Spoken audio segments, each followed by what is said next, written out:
So I have to admit, I am obsessed with watching the Olympics. I don't know if anyone else has been watching these last 2 weeks, but it is quite fascinating and compelling. And as someone like me who happens to also love sports, as I think many of you know by now, it's really a different type of sports watching than your just regular, watching a baseball, basketball, football game.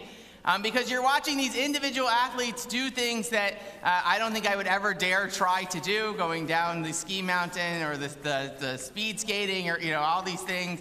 Maybe one day I'll try some curling. It's possible. But one of the things I've been most fascinated by watching these athletes is every single time they go out, right, all of the pressure is on them. Everyone in the world is watching them. And sometimes they succeed and it's amazing and we're celebrating them. And then there are other times, as we've watched over these last 2 weeks, where the athlete does not succeed. The athlete fails. And one of the things that I think has been most important when I've watched the Olympics, and not just this year, but I think any Olympics, is watching the support system that the athletes have around them, right? They have their coaches there, they have their family members there, and the support network is there for them whether they succeed or they fail.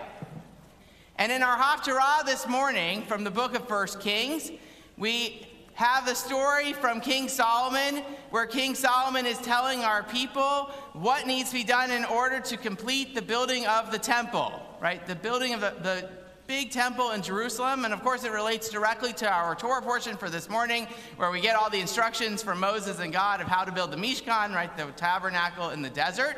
And in both cases, both Moses and King Solomon tell the people that we can't do this without every single one of you.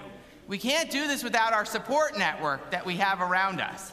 And King Solomon takes it a step further, right? We know King Solomon was rather wise, right? Or at least that's what we've been told for all these years. And King Solomon says, I need every single person to bring your best selves forward.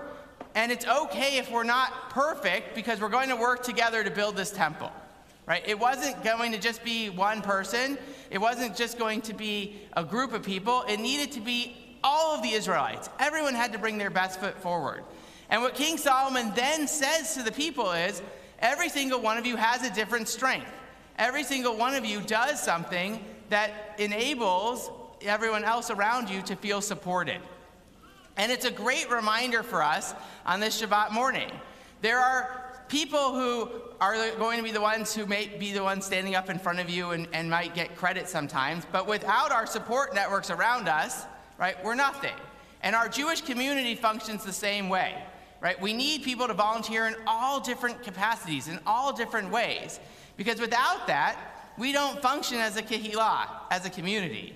And we're celebrating Maya and her bat mitzvah this morning, and the Kushner family. And the Kushner family are one of those families that you may not always see up in front of everyone, but they're always working really hard behind the scenes in different parts of our community. And it's a great example for all of us to find whatever it is that's your passion, that's your strength, and be there for each other to support one another.